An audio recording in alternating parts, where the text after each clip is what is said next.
새벽 3시 잠에서 깹니다. 아무 이유 없이 눈이 떠집니다. 옆에서 아내는 편히 자고 있고 집은 조용합니다. 그런데 가슴이 답답합니다. 나는 대체 뭘 위해 이렇게 살아왔나? 이런 생각이 문득 듭니다. 혹시 여러분도 이런 적 있으신가요? 평생 성실하게 살았습니다. 아침 일찍 일어나 출근하고 가족 먹여 살리느라 주말도 없이 일했습니다. 아이들 학원비 벌려고, 집 대출 갚으려고, 부모님 병원비 대려고 이악 물고 참았습니다. 힘들어도 내색하지 않았습니다. 조금만 더 버티면 괜찮아질 거야. 그렇게 30년, 40년을 달려왔습니다. 그런데 말입니다. 이제 나이 60이 넘고 70이 다가오니까 왜 이렇게 마음이 허전한 걸까요? 자식들은 장성했습니다. 각자 살 길 찾아 잘 살고 있습니다. 먹고 사는 건 큰 문제 없습니다. 연금도 나옵니다. 그런데 왜 이렇게 마음이 무거운 걸까요? 아침에 일어나면 몸이 여기저기 아픕니다. 무릎도 아프고 허리도 불편하고 잠도 예전처럼 안 옵니다. 그것보다 더 힘든 건 마음입니다. 아무 일도 없는데 불안합니다. 별일 아닌데 짜증이 납니다. 자식들한테 전화하고 싶은데 괜히 귀찮게 할까봐 참습니다. 그러다 밤에 혼자 누워서 이런 생각을 합니다. 내가 뭘 잘못한 걸까? 나만 이런 걸까? 여러분, 혹시 이런 마음 아시나요? 오늘 이 영상을 보고 계신다면 아마도 아실 겁니다. 그래서 준비했습니다. 오늘 이 이야기를 끝까지 들으시면 여러분의 마음이 조금은 가벼워질 겁니다. 왜냐하면 200년 전 한 철학자가 이 답을 찾아냈기 때문입니다. 독일의 철학자 아르투어 쇼펜하우어. 이 사람은 평생을 이 질문과 씨름했습니다. 왜 인간은 이렇게 고통스러운가? 그리고 놀라운 결론을 내렸습니다. 삶은 본질적으로 고통이다. 처음 들으면 너무 우울한 말 같습니다. 뭐야? 그럼 희망이 없다는 거야? 아닙니다. 오히려 정반대입니다. 이 한 문장이 여러분의 인생을 완전히 다르게 보게 만들 겁니다. 끝까지 들어주십시오. 30분 후 여러분은 이렇게 말하게 될 겁니다. 아, 그래서 그랬구나. 내가 잘못한 게 아니었구나. 지금부터 시작합니다. 쇼펜하우어는 이렇게 말했습니다. 삶은 고통과 무료함 사이를 오가는 시계추와 같다. 처음엔 무슨 말인가 싶습니다. 하지만 우리 인생을 한번 되돌아보십시오. 20살 때 우리는 뭘 원했습니까? 취직이었습니다. 대학만 졸업하면, 취직만 하면 괜찮을 거야. 그래서 열심히 공부했고 면접 보러 다녔고 드디어 회사에 들어갔습니다. 처음 월급 받던 날 기억나십니까? 봉투 들고 집에 오던 그 기분. 이제 나도 돈 버는 사람이구나. 그런데 그 기쁨이 얼마나 갔습니까? 한 달, 두 달, 곧 월급은 당연한 게 됐습니다. 그리고 새로운 고민이 생겼습니다. 결혼 자금은 어떻게 마련하지? 집은 언제 사지? 30살 때는 뭘 원했습니까?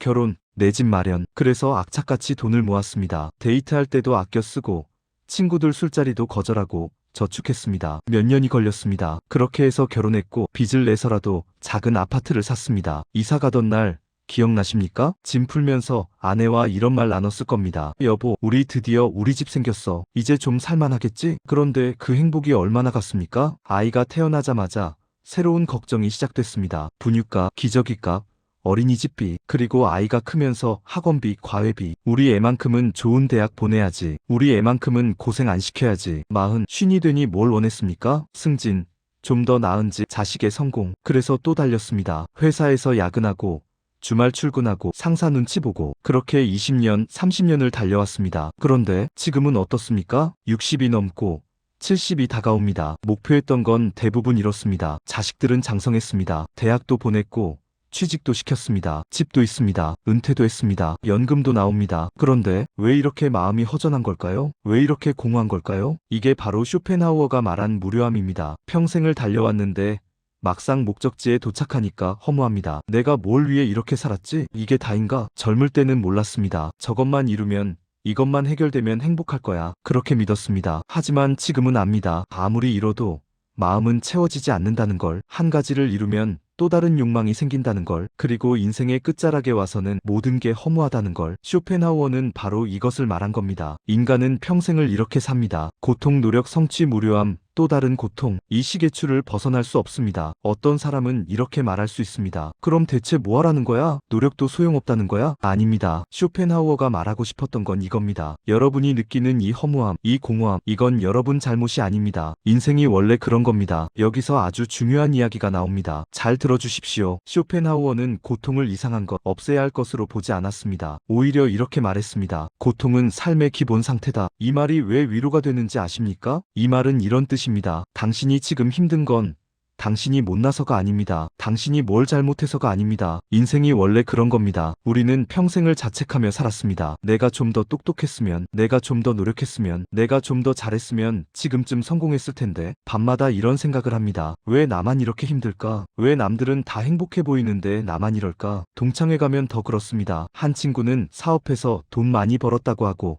다른 친구는 자식이 의사 됐다고 변호사 됐다고 자랑합니다. 그 얘기 듣고 집에 오는 길 마음이 무겁습니다. 나는 뭐지? 나는 평범하게 살기만 했는데 남들은 다 성공했는데 나만 이 모양인가? 그리고 또 자책합니다. 하지만 쇼펜하우어는 이렇게 말합니다. 아닙니다. 그 사람들도 고통이 있습니다. 다만 그 고통이 보이지 않을 뿐입니다. 생각해 보십시오. 사업해서 돈 많이 번 그 친구 정말 행복할까요? 어쩌면 직원 관리로 스트레스 받고 있을 수도 있습니다. 빚이 많을 수도 있습니다. 부부 사이가 안 좋을 수도 있습니다. 건강이 나빠졌을 수도 있습니다. 그런데 우리는 그런 걸 모릅니다. 동창회에서는 좋은 얘기만 하니까요. 자식이 의사 됐다고 자랑하는 그 친구, 그 자식이 정말 행복할까요? 어쩌면 하기 싫은 일을 부모 뜻에 따라 억지로 하고 있을 수도 있습니다. 부모와 사이가 안 좋을 수도 있습니다. 결혼 생활이 힘들 수도 있습니다. 우리는 그런 걸 모릅니다. 겉모습만 보니까요. 쇼펜하우어는 말합니다. 모든 사람은 각자의 고통이 있습니다. 부자는 부자대로, 가난한 사람은 가난한 사람대로, 성공한 사람은 성공한 사람대로, 평범한 사람은 평범한 사람대로, 다만 고통의 형태가 다를 뿐입니다. 이 말이 왜 위로가 되는지 아십니까? 왜냐하면 우리가 자책할 필요가 없어지기 때문입니다. 내가 부족해서 이런 게 아니구나. 남들도 다 힘든 게 있구나. 나만 실패한 게 아니구나. 이 깨달음 하나만으로도 마음이 한결 가벼워집니다. 한 가지 더 말씀드리겠습니다. 여러분, 평생 성실하게 사셨습니다. 젊은 시절 새벽같이 일어나 출근하셨습니다. 가족 먹여 살리려고 주말도 없이 일하셨습니다. 자식 학원비 벌려고, 집 대출 갚으려고, 부모님 병원비 대려고 이악 물고 버티셨습니다. 그런데 지금 와서 나는 뭐 하나 제대로 이룬 게 없네라고 생각하십니까? 아닙니다. 여러분은 충분히 잘 사셨습니다. 충분히 훌륭하셨습니다. 쇼펜하우어는 이렇게 말합니다. 인생에서 가장 큰 성공은 고통 속에서도 포기하지 않고 살아낸 것이다. 여러분은 이미 성공하신 겁니다. 힘들어도 포기하지 않으셨습니다. 좌절해도 다시 일어나셨습니다. 그게 성공입니다. 재벌이 되는 것, 유명해지는 것, 그게 성공이 아닙니다. 평범하게, 성실하게 끝까지 살아내는 것, 그게 진짜 성공입니다. 그러니 자책하지 마십시오. 여러분은 잘못한 게 없습니다. 여러분이 느끼는 허무함, 공허함, 그건 정상입니다. 모든 사람이 느끼는 겁니다. 인생이 원래 그런 겁니다. 쇼펜하우어는 이렇게 말했습니다. 우리는 욕망의 노예다. 처음엔 기분 나쁜 말처럼 들립니다. 무슨 소리야? 나는 내 인생을 내가 선택하고 있어. 하지만 한번 생각해 보십시오. 정말 그럴까요? 아침에 일어납니다. 배가 고픕니다. 밥을 먹습니다. 내가 밥 먹기로 선택했어. 그렇게 생각하지만 사실은 배고픔이 우리를 밥상 앞으로 끌고 간 겁니다. 피곤합니다. 눕고 싶습니다. 내가 쉬기로 선택했어. 그렇게 생각하지만 사실은 피로가 우리를 침대로 끌고 간 겁니다. 이건 작은 욕망입니다. 더 큰 욕망도 마찬가지입니다. 젊었을 때 왜 그렇게 악착같이 돈을 모았습니까? 내가 선택한 거야. 그렇게 생각하지만 사실은 불안이 우리를 몰아간 겁니다. 저축 안 하면 나중에 큰일 나. 집 없으면 결혼도 못해. 이 불안, 이 욕망이 우리를 밤낮 없이 일하게 만들었습니다. 왜 자식 교육에 그렇게 돈을 쏟아부었습니까? 우리 애 잘 되라고. 물론입니다. 하지만 그 밑바닥에는 뭐가 있었습니까? 우리 애만 뒤처지면 안 돼. 남들은 다 학원 보내는데 우리만 안 보내면. 이 불안, 이 욕망이 우리를 학원 상담실로 끌고 갔습니다. 쇼펜하우어는 이것을 말한 겁니다. 우리는 스스로 선택한다고 생각하지만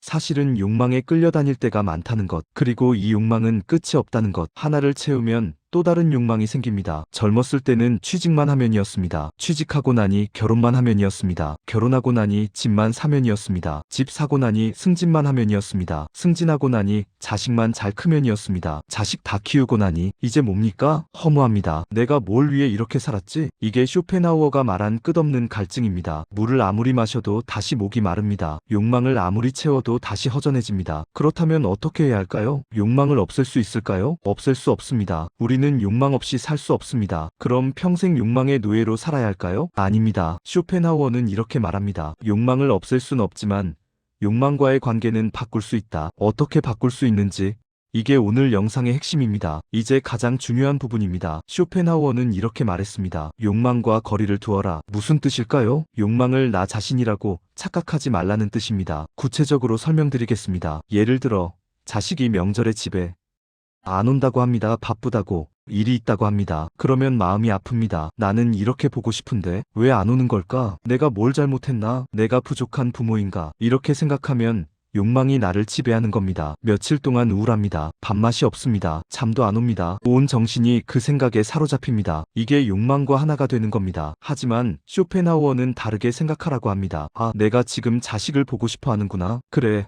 부모니까 당연히 보고 싶지. 하지만 이건 나의 전부가 아니야. 나는 여전히 내 삶이 있어. 나는 여전히 괜찮은 사람이야. 자식이 안 온다고 해서 내 가치가 떨어지는 건 아니야. 이렇게 생각하는 겁니다. 이게 욕망과 거리를 두는 겁니다. 여전히 아쉽습니다. 여전히 보고 싶습니다. 하지만 그 감정에 완전히 무너지지는 않습니다. 욕망을 바라보는 내가 생기는 겁니다. 다른 예를 들어볼까요? 몸이 아픕니다. 무릎이 아프고 허리가 불편합니다. 예전처럼 안 됩니다. 그러면 이런 생각이 듭니다. 아, 나도 이제 늙었구나. 쓸모 없어졌구나. 이제 곧 죽을 텐데. 이렇게 생각하면 우울해집니다. 삶이 무의미하게 느껴집니다. 이게 욕망, 건강하고 싶은 욕망과 하나가 되는 겁니다. 하지만 다르게 생각할 수 있습니다. 아, 몸이 예전 같지 않구나. 그래. 나이가 드니까 당연하지. 하지만 나는 여전히 살아있어. 아직도 아침 해를 볼 수 있고 밥을 먹을 수 있고 생각할 수 있어. 이것만으로도 감사한 일이야. 이렇게 생각하는 겁니다. 이게 욕망과 거리를 두는 겁니다. 여러분, 이 차이가 작아 보입니까? 아닙니다. 이 작은 차이가 인생을 완전히 바꿉니다. 욕망과 하나가 되면 우리는 노예가 됩니다. 자식이 안 오면 무너지고 몸이 아프면 절망하고 돈이 없으면 비참해집니다. 하지만 욕망과 거리를 두면 우리는 자유로워집니다. 여전히 아쉽고 여전히 아프고 여전히 힘들지만 그것에 완전히 무너지지는 않습니다. 이것도 인생이구나. 이것도 지나가겠지. 이렇게 생각할 수 있습니다. 쇼펜하우어는 이것을 자유라고 불렀습니다. 욕망이 없어지는 게 아닙니다. 욕망은 여전히 있습니다. 하지만 우리는 더 이상 욕망의 노예가 아닙니다. 욕망을 바라보는 나, 관찰하는 나가 생깁니다. 이것이 마음이 편해지는 유일한 길입니다. 쇼펜하우어는 비교를 독약이라고 불렀습니다. 왜일까요? 비교는 우리가 가진 것을 보지 못하게 만들기 때문입니다. 예를 들어볼까요? 동창회에 갔습니다. 한 친구는 사업해서 돈 많이 벌었다고 합니다. 다른 친구는 자식이 대기업 다닌다고 자랑합니다. 또 다른 친구는 손주가 벌써 셋이라고 행복해합니다. 그 얘기 듣고 집에 오는 길 마음이 무겁습니다. 나는 뭐지? 나는 평범하게 살기만 했는데 남들은 다 잘 사는데 나만 이 모양인가? 동창회 가기 전까지는 괜찮았습니다. 내 삶에 만족하고 있었습니다. 건강하게 잘 살고 있고 큰 탈 없이 지내고 있고 그것만으로도 감사했습니다. 하지만 비교하는 순간 모든 게 초라해 보입니다. 쇼펜하우어는 이렇게 말합니다. 비교는 이미 가진 행복을 빼앗아간다. 그리고 더 중요한 말을 합니다. 우리는 남의 겉모습만 본다. 그 사업한 친구 정말 행복할까요? 어쩌면 빚에 시달리고 있을 수도 있습니다. 어쩌면 건강이 나빠서 병원을 다니고 있을 수도 있습니다. 어쩌면 부부 사이가 안 좋을 수도 있습니다. 우리는 그런 걸 모릅니다. 동창회에서는 좋은 얘기만 하니까요. 자식이 대기업 다닌다는 그 친구, 그 자식이 정말 행복할까요? 어쩌면 야근에 시달리고 있을 수도 있습니다. 어쩌면 회사 그만두고 싶어 하는데 부모 눈치 때문에 못 그만두고 있을 수도 있습니다. 우리는 그런 걸 모릅니다. 성공한 결과만 보니까요. 쇼펜하우어는 말합니다. 모든 사람은 각자의 짐을 지고 산다. 다만 그 짐이 보이지 않을 뿐이다. 그러니 비교하지 마십시오. 대신 내가 가진 것을 보십시오. 여러분은 지금 살아계십니다. 아침에 눈을 뜰 수 있습니다. 밥을 드실 수 있습니다. 이 영상을 보실 수 있습니다. 이것만으로도 감사한 일입니다. 어떤 분은 병원 침대에 누워 계십니다. 어떤 분은 이미 세상을 떠나셨습니다. 여러분은 아직 여기 계십니다. 그것만으로도 충분히 감사한 일입니다. 비교를 멈추는 순간 비로소 내 삶이 보입니다. 초라해 보였던 내 삶이 사실은 그렇게 나쁘지 않다는 걸 알게 됩니다. 이제 마지막입니다. 쇼펜하우어가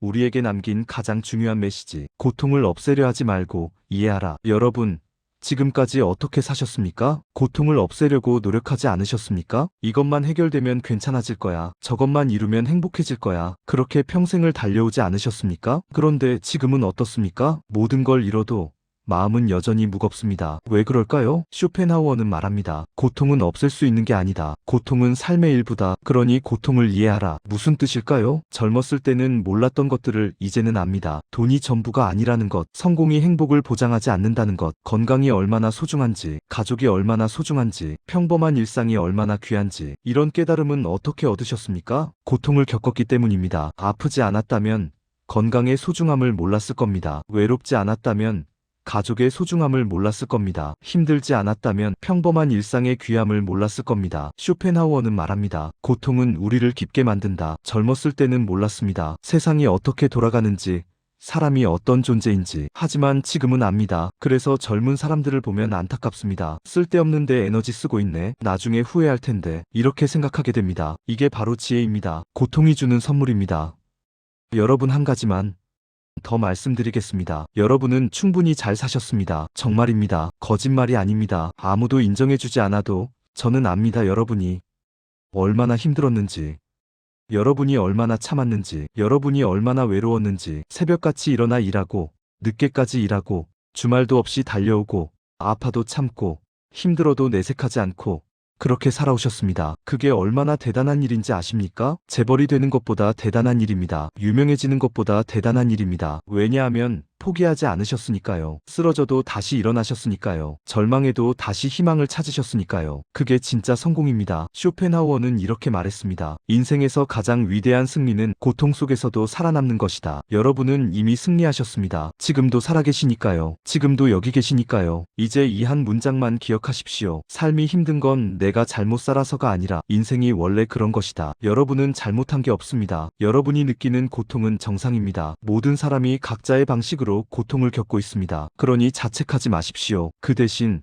이렇게 말씀해 보십시오. 나는 인생을 깊이 경험하고 있구나. 이 고통도 나를 성장시키고 있구나. 나는 충분히 잘 살아왔구나. 오늘 밤 이 한 문장을 마음에 새기고 주무시길 바랍니다. 나는 충분히 잘 살아왔다. 정말입니다. 여러분은 충분히 잘 사셨습니다. 오늘도 수고 많으셨습니다. 내일도 무사히 맞이하시길 바랍니다. 시청해 주셔서 감사합니다.